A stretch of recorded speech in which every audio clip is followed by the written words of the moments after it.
Hello everyone and welcome to Factorio with your host, Hardtruck1. Hello. So yes, this is a new game. Well, this is not a very new game. This has been out for about 2-3 years now, or just 2 years anyway now. But it's a new game. Well, it's not technically a new game on my channel, but we're going to be playing this game for some time. As you can see right now, we're just on the start screen. We haven't went anywhere. I just got done loading it up.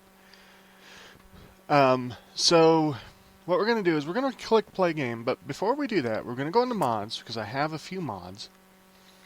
And what I'm going to do is go through individually each of the mods I have and tell you what, just kind of give you a summary of what they do. Okay, so we have advanced drills. So this adds extra drills to the base game. So we have the regular drill, the regular electric drill. This only affects electric drills in this game. So we have the regular electric drill that is in the game. But then this adds 3 tiers, I believe, of extra drills over the top of it. So they might like mine faster in a little bit bigger area. Next we have auto deconstruct. What this does is if you have like mining drills or certain things in a robo network area, once those drills run out of materials, it will put a automatic deconstruct for those drills. This is useful for like in the middle of your starter factories and stuff.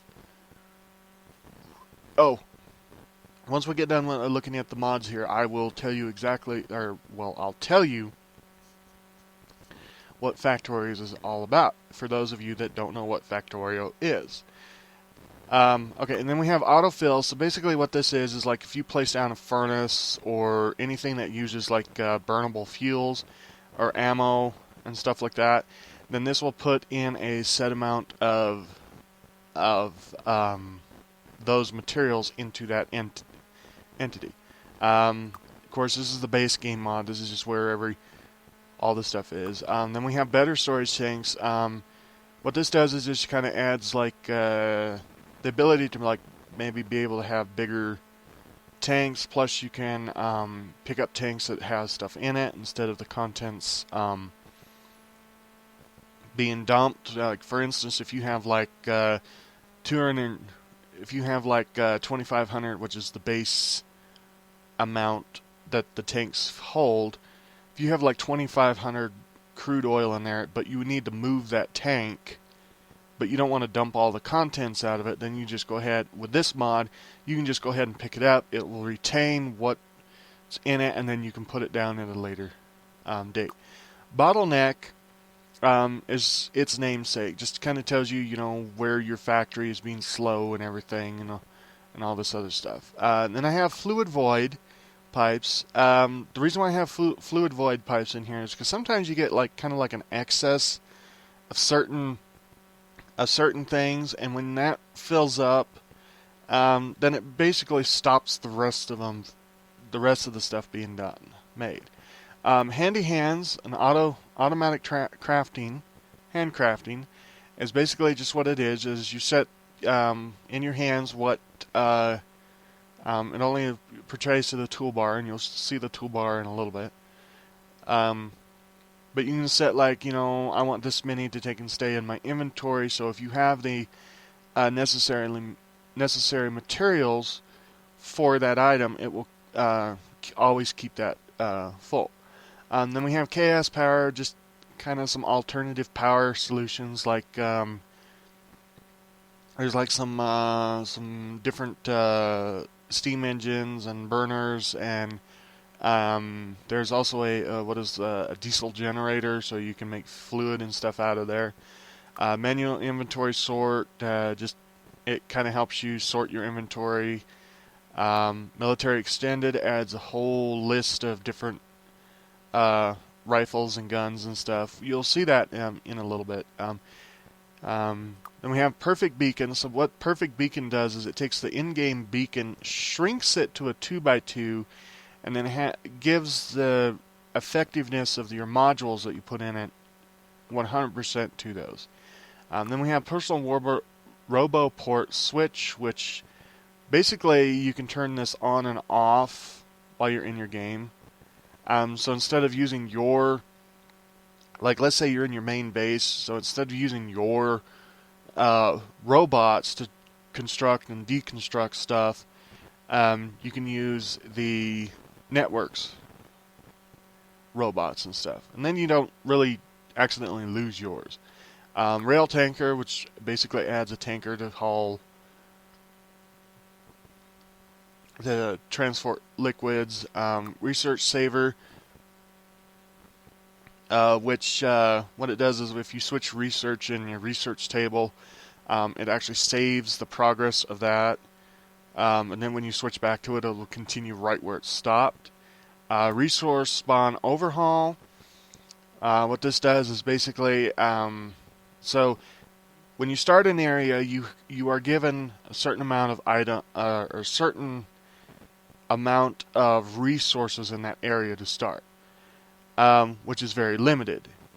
It's only enough to actually get you started per se with getting defenses, getting some small amount of research and some other stuff going. And then once you go outside your starting area, the further away you go on the map, the larger and the more dense your resources get. And that's what resource overhaul, spawner overhaul does. Then we have robot charging station, which just adds a small tower charger to be able to charge robots with. Then we have transportation. Oh, teleportation, I mean. This is a very late game type of thing. But anyway, this allows you to like teleport between different beacons.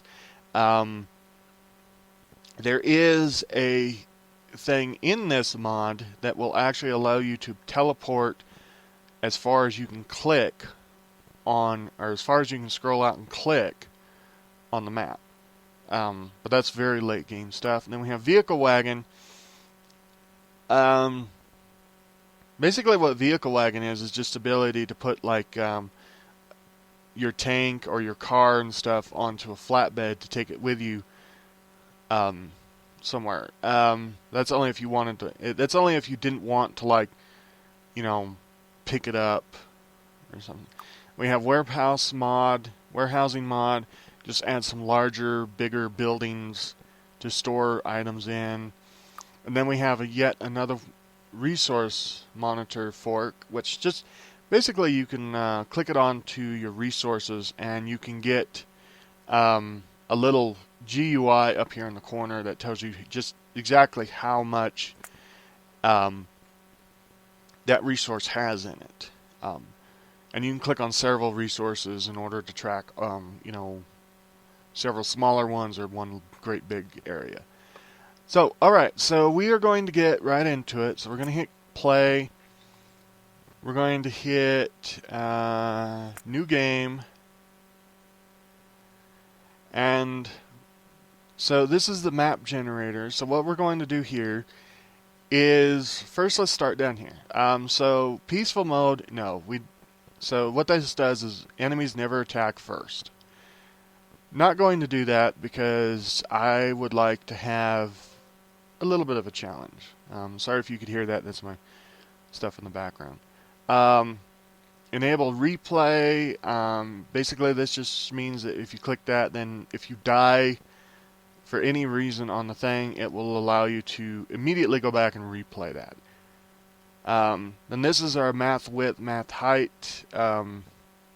Like, let's say you only want to play in a certain amount of amount of an area. You would be able to limit this to how big of an area you want. For right now, I'm going to leave it on infinite, infinity, so that means that I can walk in one direction and never stop. Map seed, we don't have a seed, so this is just going to generate a random thing. Then a map exchange string. I think this is like if you had like an older save, which I don't, for the current version, or for an older version of the game, then you could like put that in here, and it will try to regenerate that same exact place. So that's all of this stuff. Now we're going to go up here, because this is our parameters of what we're going to make. So first off, we have water. First off, we have in this category, we have the base of what the game offers. So we have water, iron ore, copper ore, stone, coal, crude oil, enemy bases, starting area. So water is basically just, that's it. It's whether you have lakes, streams, or oceans. Then our three categories here is frequency, size, and richness. Now frequency is how often does the game generate water. Right now we're just going to leave it at normal. We're going to leave frequency at normal.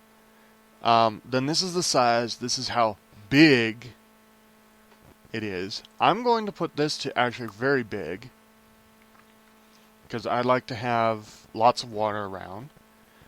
And then richness, we don't have richness. We'll get to those just in a second. So now we have our ores. So we have iron and copper ore. Now these really, you can change these, okay, but this, that RSO mod kind of takes over this just a little bit. So this sometimes only portrays to like the starting area for now, and then after the starting area, then RSO mod takes over. So we're going to leave them at normal. We're going to leave them at medium. Now I'm going to put them at good, because I am all for adventuring in this game, but I want to make sure that I have good armor, good weapons and stuff before I go. So this will be that. Now stone and coal are, stone is not too much of a good, or it's not a heavy, per se heavy one. I mean, it does, we do have to have like stone walls and stuff and everything for this, but we don't necessarily need this one too much. So I'm gonna leave this one at normal, at what the game default is. Coal, again, I'm going to leave frequency and size of its own, but I'm also going to turn this one up to good, because we need quite a bit of it. Now oil, what I'm going to do with oil is I'm going to put it very low frequency. Size, very small, or not none. I'm going to put it at very small, but I'm going to put its richness all the way up to very good. So that way there's not as many around, they're not very clustered as it is, but yet I can pump from them for a long time. Now enemy bases, we're going to leave them alone. Now our starting area, we're going to select very big, because we want a nice size area to start with. So that's our map generation. Now we just hit the generate button. Give it a second. Well, not necessarily a second, but we got to give it a few minutes for it to go, okay, let's get all these parameters. Here we go. Now I have in the past done a couple of things. I have taken and I've restarted a couple times to find good areas. But I think what we're going to do with this campaign, what we see is basically what we get. Okay, so this is a tips and tricks thing. So it's telling you that a furnace can smelt stone bricks from raw stone and steel from iron plates. So this is just telling you that, you know, the furnace can do this. We hit next, it'll tell you that so 2 sides of belts, so it's telling you that you can load on 2 sides of belts and everything to get the same effect. Telling you that your stone furnaces can be rebuilt with steel furnaces, and basically you can just plop them down right over the top of these and you'll instantly pick these up and put these down. Basically is what that's telling you. This is our electrical network, tells you how much, etc., etc., etc., etc. Okay, we'll get in all of that. Okay. This is Factorio Free Play. Your task is to launch a rocket into space. Do this by constructing a rocket silo and launching a rocket with a satellite. You will need to research advanced technologies in order to unlock the rocket silo. Start smart, work your way up with automation, and don't forget to protect yourself from the natives. So, alright. Well, let's scroll out here and see what we got. Or let's even look at the map and see what we got. Okay, so we have a large area to start with. The biters are going to actually be out here in this black area. But if I scroll and scroll and scroll and scroll, see, the map is infamous. We just got to uncover it. So, alright, so, well, technically this is not an area that I would really like to start with. But, you know what? We're going to go for it. We're going to try it. Okay, so first things first, we have down here at the bottom of this GUI, of our display here, we have this thing. This is called the tool belt. So this is where some of your stuff goes. This is like a quick toolbar where you can like grab it, set it down. Okay, I'll pick that back up. Okay, so that's what this is. Now if I hit E, it brings up my extra inventory. So I actually have 1, 2, 3, 4, 5, 6. 1, 2, 3, 4, 5, 6, 7, 8, 9, 10. So I have 60 inventory slots here, plus I have 10 here. So I actually have in grand total 70 slots, inventory slots. So this is where all the stuff goes to take in, like when you pick up these or pick up plates and stuff. I found that raw materials goes into your inventory here. Anything that is actually like completely, that is like a in-product material will show up down here. So now on the right side of this we have crafting. So in our crafting we have 4 slots. We have logistics, production, intermediate products, and combat. So logistics is like anything that can transport or hold stuff. Production is anything that can be built to give you the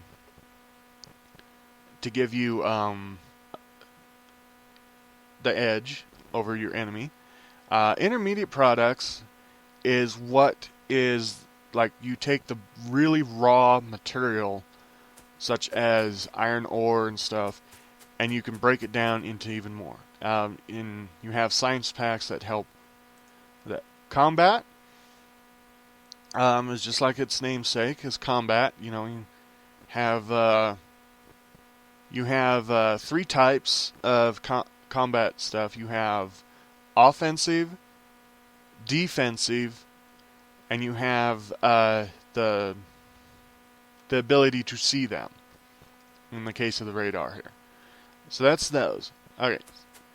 So what we're going to do to get started here is we're going to take this little jewel right here, which is called a burner miner, and we're going to plop it down right here. We're going to take this, we're going to plop it right in front of that. We need something to be able to get some coal. So I'm going to make a iron axe. We're going to so the iron axe actually does helps do one of two things. One, you can actually mine raw materials quicker than just with your hand. Okay. Another thing is it allows you to pick up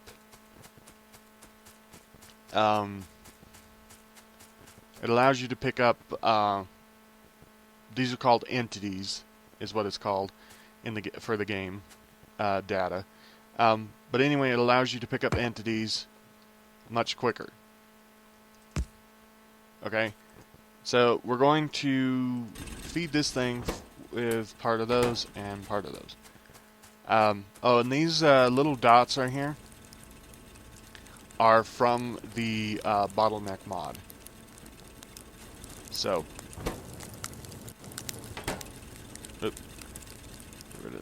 okay.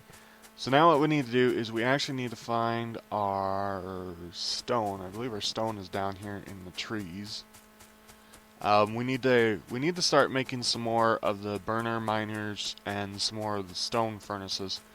So we're going to need to go over here. I guess it's buried underneath. I'm trying to use the mini map up there to take and find the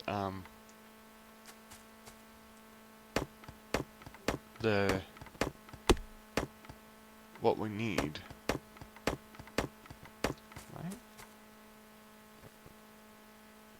Ah, there it is. So what we need is this stone patch right here. Here, let me clear a tree so you guys can see it a little better. Or a few trees. There it is. Can you see it right there? Right there, just to the right of my character. I know my cursor's highlighting it, but so anyway, so we need 5 stone to make a furnace.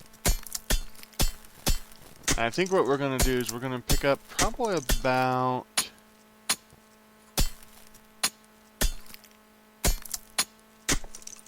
15. Nah, let's pick up about 20 stone.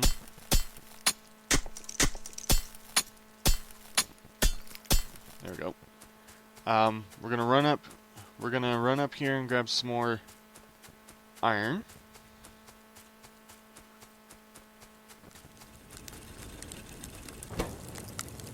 Nice. We got 30 iron. We should be able to make 4 of these guys. So the crafting menu, how you interact with the interaction with the crafting menu is like, okay, so if you click, like, let's say I want this, but you see how it says it requires 3 gears, 1 stone furnace, and 3 iron plate. Well, so what you would do is, if you wanted to craft these singly, or if you wanted to craft all of the requirements yourself, so what you would do is like, okay, 1 furnace, 1, 2, 3 of those, and then you come back and go, okay, 1 of those. But the quickest way is just to click on it. So down here it'll queue up everything that it needs to craft. So there we go. Now we got 2 burner miners. Now I'm going to craft up 1 more, but I'm going to leave this stone free. We need to find the coal, which must be up under here. Yep, there it is. Alright, so let me clear out a little opening of the trees.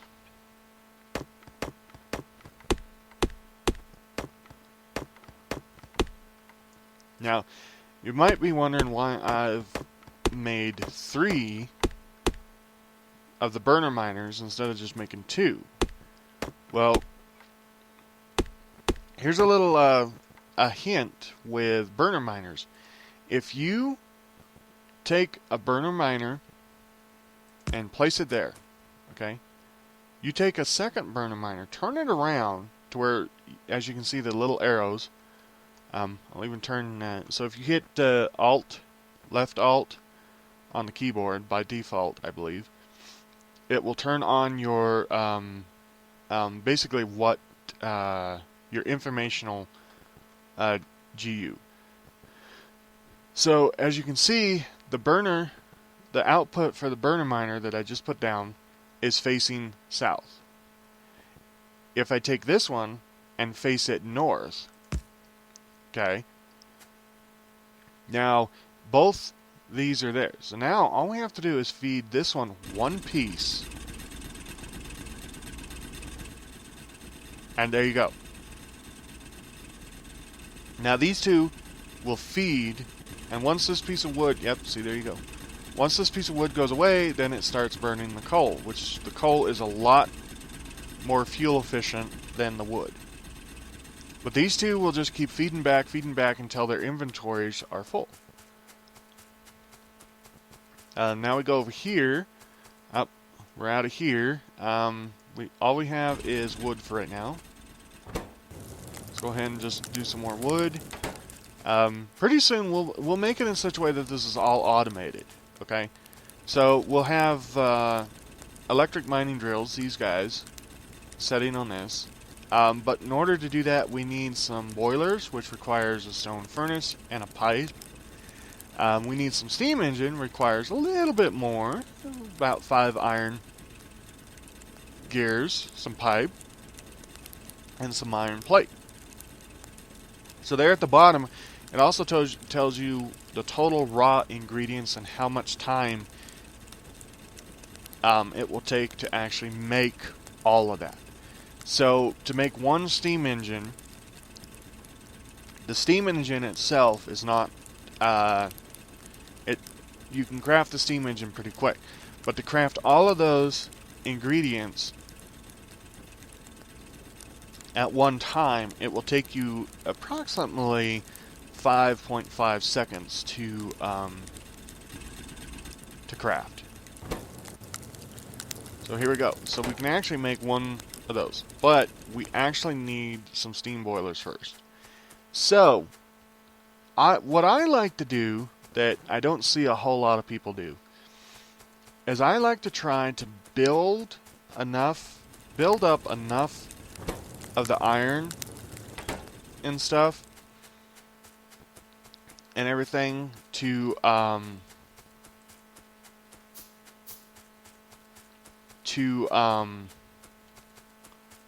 get into making a lot of steam engines, because so prudentially your factories, especially your close to in-game factories, you will need a lot of steam engines, because when you get into like something like the beacons, like I mentioned earlier, beacons, factories, or assembly machines, everything in this game requires power. A lot of things require, most everything that you're going to build requires power, but it's going to require a lot of power. So, rule of thumb that I like to do is when you're starting off in a new area,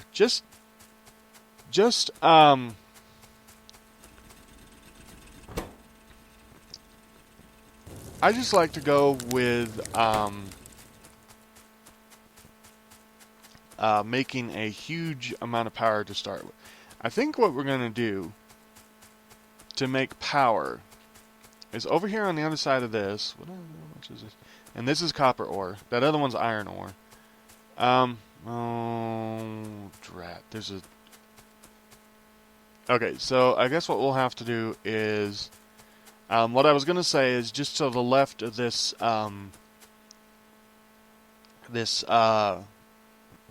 lake here, we could start our thing. But I think essentially what I'm going to do is I'm actually going to, I'll just start over here. Like, I guess we'll start right here. So what we need to get started is we need one of these offshore pumps. In order to make an offshore pump, we need electronic circuits, one piece of pipe, and one iron gear. Electronic circuits is over here. We need 3 copper cables, so we don't have any cable copper whatsoever. We're going to solve that here we're going to solve that right now. So we're going to make a burner miner. Well, we have a burner miner. But we're going to make another one, because what we're going to do, we're going to take this one and we're going to set it on the stone down here. And we're going to set a chest in front of this. And then we're going to fill this. This is going to give us our stone to be able to make our stone furnaces and our burner miners to start with. Usually a lot of people will start by making a bunch of burner miners. You know, I'm not a quick